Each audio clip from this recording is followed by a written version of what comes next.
Saya lupa nama siapa yang dipercaya oleh Rasulullah jadi komandan. Beliau sempat mengingatkan kepada yang mau turun itu, tidak ada satupun yang turun.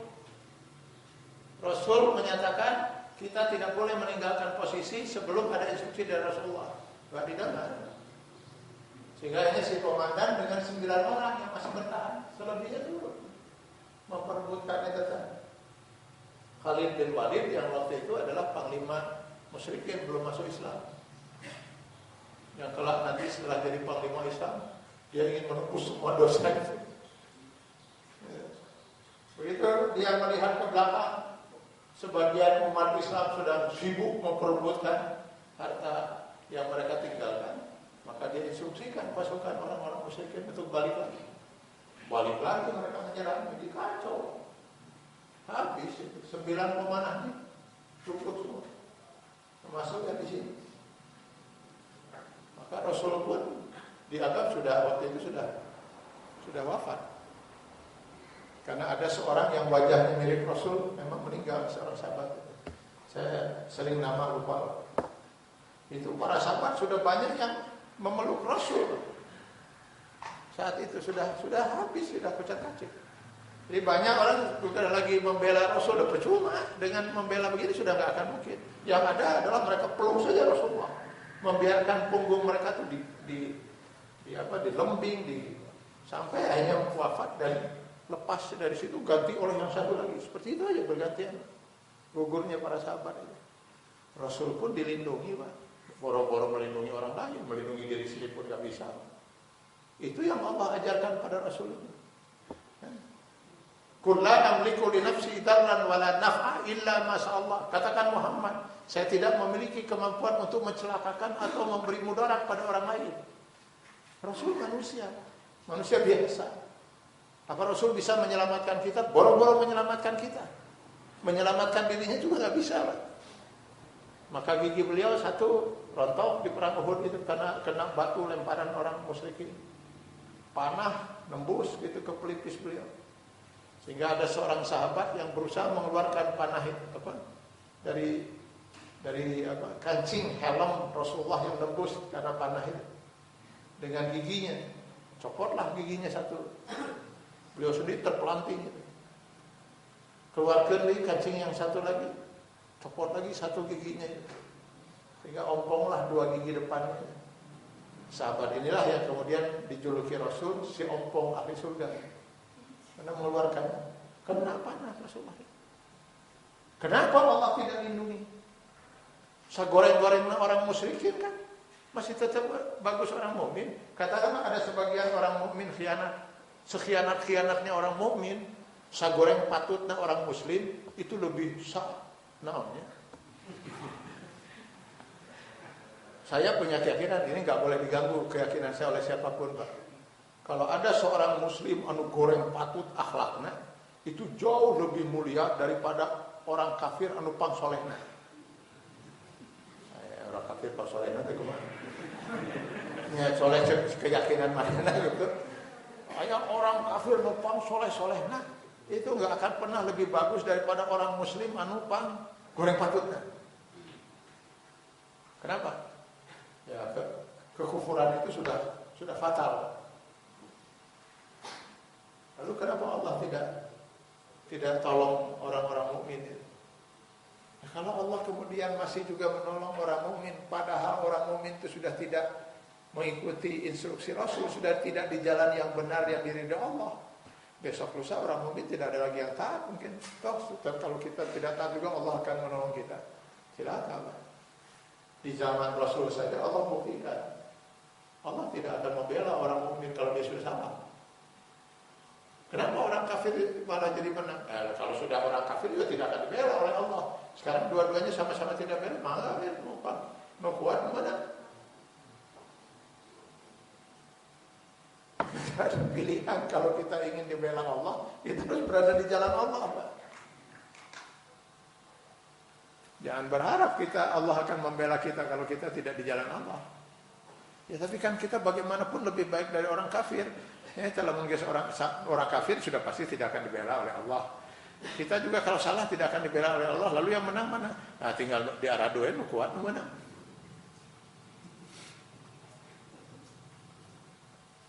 Jadi jangan salahkan Allah gitu. Jadi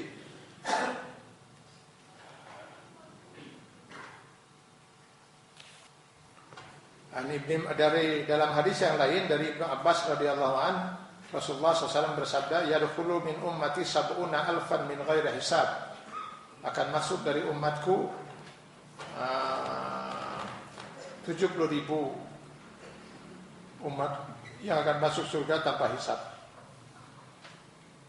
Di antaranya adalah mereka yang wa ala rabbihim yatawakkalun, yang kepada Allah mereka bertawakal.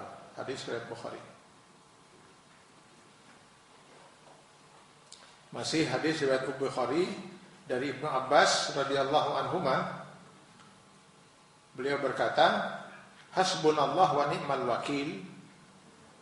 Qala Ibrahim sallallahu alaihi wasallam hina ulqiya finnar.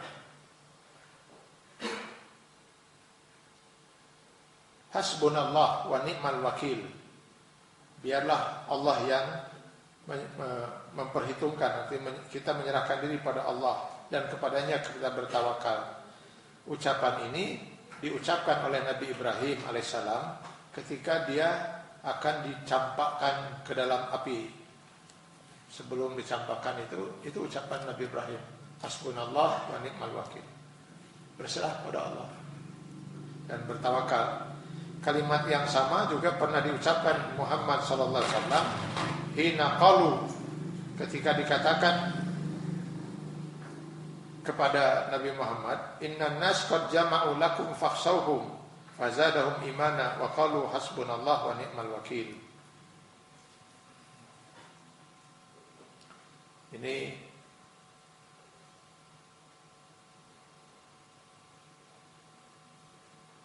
ketika orang-orang kafir sudah berkumpul dan mengepung Rasul dan umat Islam pada waktu perang Badar itu, maka ucapan Rasul dan umat pada waktu itu juga sama, hasbunallah wa ni'mal wakil.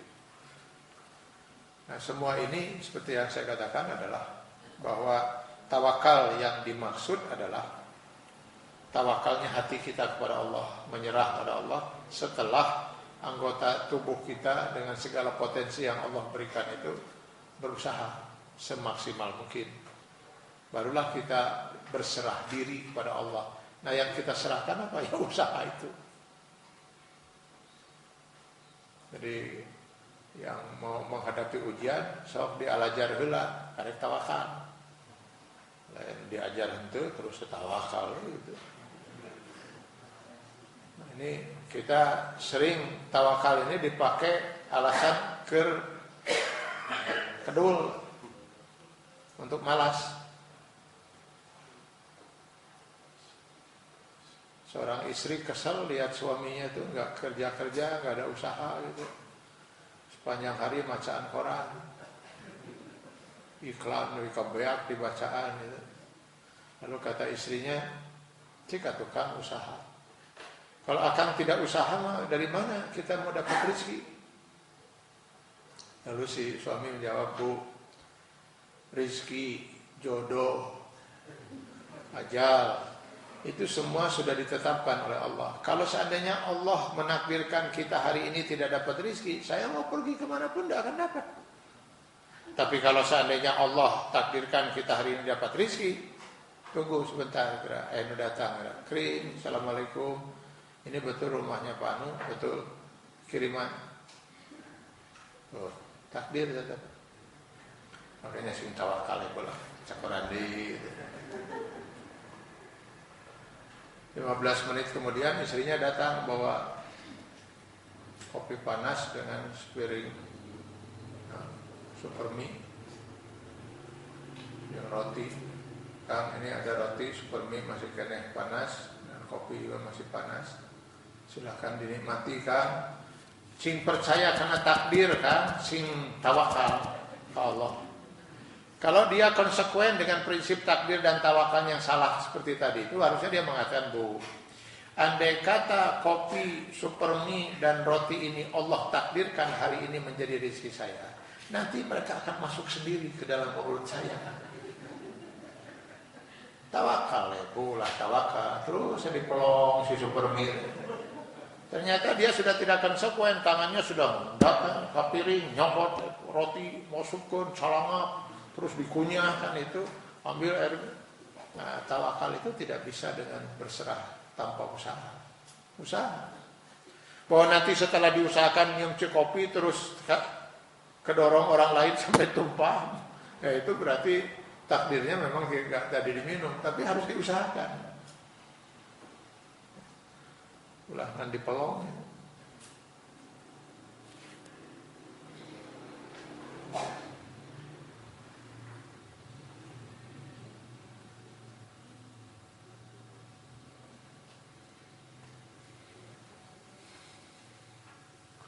Lalu di dalam ayat selanjutnya, ini karena tanggung ini kita habiskan. Allah Subhanahu wa taala memberikan bukti, hujjah, dalil, ya. Untuk lebih memperkuat keyakinan umat Islam dan menyadarkan orang-orang kafir bahwa kewajiban bertawakal itu hanya kepada Allah. Tidak boleh kita menggantungkan harapan kepada selain Allah. Karena tidak ada yang bisa menolong kita kecuali Allah. Seperti saya katakan tadi, tidak ada makhluk apapun, siapapun, malaikat, jin, manusia itu bahkan Rasul sekalipun tidak ada yang bisa menolong kita kecuali Allah. Makanya iyyaka na'budu wa iyyaka nasta'in. Hanya kepadamu kami mengabdi, hanya kepadamu kami memohon pertolongan, tidak ke siapapun. Karena memang tidak ada siapapun yang bisa menolong kita. Dokter hanya berusaha mengobati kita, yang bisa menolong kita menjadi sembuh hanya Allah. Ya. Maka Allah kemudian menyatakan pada Rasul, "Qul ara'aitum in asbaha ma'ukum ghaura, faman ya'tikum bima'in ma'in." Katakan Muhammad, bagaimana pendapatmu seandainya sumber air yang menjadi tempat sumber kehidupan mereka selama ini kering, dibuat kering oleh Allah itu. Jadi menyerap ke dalam tanah sehingga sudah tidak ada lagi sumber air, baik sungai dan lain sebagainya, sumur dan seterusnya. Faman ya'tikum bima'in ma'in. Tentu ini lebih tepat ya untuk Allah nyatakan pada saat itu, kan, pada saat pertama kali Al-Quran turun. Karena Al-Quran pertama kali turun di Arab, sebuah tempat yang di sekelilingnya adalah padang pasir yang paling masalah itu adalah air. Jadi kalau oase yang ada itu kemudian Allah buat menjadi kering, lalu kalian mau gimana? Ini upaya untuk menyadarkan siapa yang bisa mendatangkan air yang kemudian mengalir, ma'in. Ya tentu tidak ada yang bisa menjawab itu kecuali, tidak ada yang bisa menjawab itu kecuali Allah Subhanahu wa taala. Seperti dalam surat Al-Waqiah, surat ke-56 ayat 68-69, afara'aitumul ma'al ladzi tashrabun. Tidakkah kau perhatikan air yang kalian minum? Antum anzaltumuhu minal muzni am nahnul munzilun. Kaliankah yang menurunkannya dari sumbernya, awan, atau kami yang telah menurunkannya, kata Allah. Tidak ada satupun manusia yang berani mengklaim kalau dialah yang menciptakan hujan. Boro-boro menciptakan hujan, nggak ada manusia bisa menciptakan air, Pak. Segelas lah. Tolong ciptakan air segelas itu. Siapa yang bisa, Pak? Padahal unsur air sudah ditemukan H2O. So, ditanya segelas air. Allah kadang-kadang nantang dengan susu. Bisakah kita membuat susu? Dulu pernah itu di Universitas California mencoba menjawab tantangan ini. Mereka membuat susu buatan.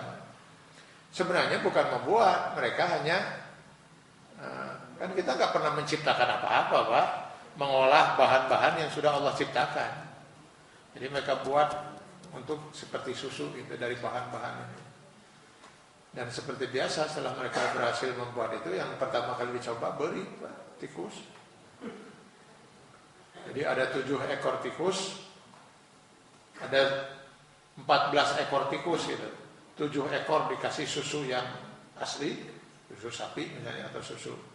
7 ekor lagi dikasih susu yang buatan itu.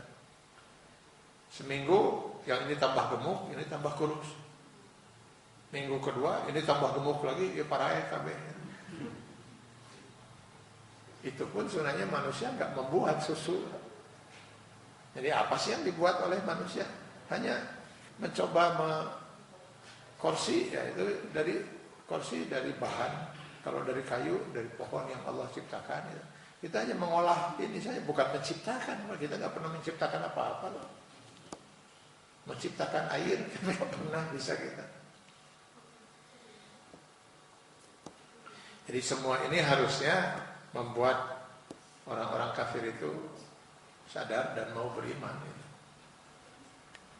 Dan bagi kita orang-orang mukmin, Allah menunjukkan kemahakuasaannya, sehingga bagi kita orang mukmin, yakinilah selama kita berada di jalan Allah, kita pasti selamat. Apapun yang Allah putuskan pada kita, itu pasti menyelamatkan kita dunia akhirat. Selama kita di jalan Allah. Miskin, alhamdulillah. Saya kalau yakin di jalan Allah, lalu Allah miskinkan saya, alhamdulillah. Benghar, alhamdulillah. Sehat, alhamdulillah. Sakit, alhamdulillah. Sembuh, alhamdulillah. Mati, alhamdulillah. Asal di jalan Allah. Tapi begitu keluar dari jalan Allah, celaka kita. Apapun celaka kita. Kaya celaka gitu. Kaya yang gak diridhoi Allah untuk apa? Maka terus terang saya ini prinsip yang harus saya selalu pegang. Saya tidak pernah sedikit pun merasa iri melihat orang kafir benghar. Gak ada saya iri sedikit pun. Gak ada rasa iri sedikit pun lihat orang kafir kaya ya. Masa saya iri melihat orang kafir?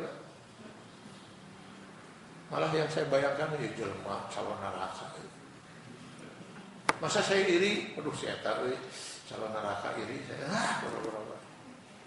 Maka kalau lihat orang kafir punya jabatan tinggi, bonghar, segala macam, enggak iri sedikit pun saya. Tuh hayang-hayang acan.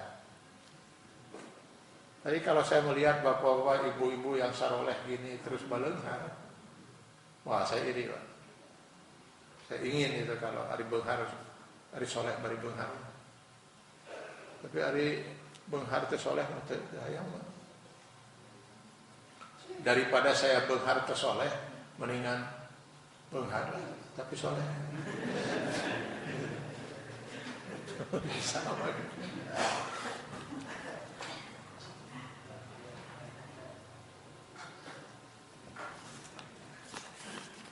Bapak Ibu yang saya hormati, habis sudah bahasan kita di Quran surat Tabarak, surat Mulk, surat ke-67. Nah, mudah-mudahan kita pada pertemuan akan datang beralih ke surat berikutnya. Dan insya Allah banyak sudah yang bisa kita ambil pelajaran di Quran surat Tabarak ini, surat Al-Mulk ini. Sangat banyak insya Allah. Mudah-mudahan ini tidak terus berlalu begitu saja, tapi ada hal-hal yang kita ambil untuk kita jadikan sebagai prinsip dalam kehidupan kita untuk keselamatan dunia dan akhirat kita. Mudah-mudahan Allah terus memberkahi kita, dan insya Allah kita bertemu Senin yang akan datang atau hari Sabtu. Kita Sabtu masih membahas Quran surat Al-Baqarah 208, karena pada pertemuan yang lalu kita hanya sempat setengah ayat, 2 jam setengah ayat, karena memang kita sedang membahas satu yang sangat prinsip yaitu yang sudah lama kita tinggalkan sebagai orang yang mengaku mukmin, yaitu untuk masuk ke dalam Islam secara totalitas yang diperintahkan Allah dalam ayat itu. Ya ayyuhallazina amanu udkhulu fis-silmi kafah. Di mana para ahli tafsir mengartikan udkhulu fis-silmi kafah di sini dua. Pertama, manusianya harus masuk secara kafah. Artinya kita harus berupaya terus mengajak orang agar bersama-sama untuk masuk Islam. Semuanya, semua orang kalau bisa masuk Islam, itu kafah yang pertama. Karena dengan orang tidak masuk Islam, maka kita rugi.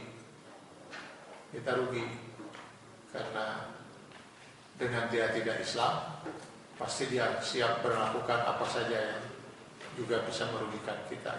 Kalau kita ingin tidak rugi, ya mereka harus masuk Islam. Tapi setelah masuk Islam semuanya juga gak akan menjamin kita tidak rugi, Pak. Maka pengertian fisil nikah yang kedua adalah masing-masing juga harus masuk ajaran Islam secara kafah. Jadi tidak separuh-paruh gitu. Jadi jangan Islamnya hanya di masjid saja. Saat sholat, saat saum, saat haji. Sementara di kantor sudah gak kelihatan lagi dia muslim. Di pasar gak kelihatan lagi dia muslim. Dalam rumah tangganya gak menggambarkan rumah tangga yang muslim. Jadi dia harus kafah. Ucapan, perbuatan, sikap, tindak tanduknya per detik itu harus menggambarkan dia sebagai seorang muslim. Tetapi kenapa itu susah sekali untuk masuk Islam secara kafah atau melaksanakan ajaran Islam secara kafah? Karena itu yang mau kita bahas pada Sabtu yang akan datang. Diingatkan wala tattabi'u khutuwatis syaitan innahu lakum aduwwun mubin. Ada yang menghalangi kita untuk bisa kafah. Setan. Setan yang mana? Ya baik setan dalam bentuk jin maupun manusia. Nah, itu yang akan kita bahas Sabtu yang akan datang. Kalau ada kesempatan kita sama-sama membahasnya di hari Sabtu insyaallah. Semoga Allah memberkahi kita sekalian. Aku berdoa, astagfirullah li wa lakum. Assalamualaikum warahmatullahi wabarakatuh.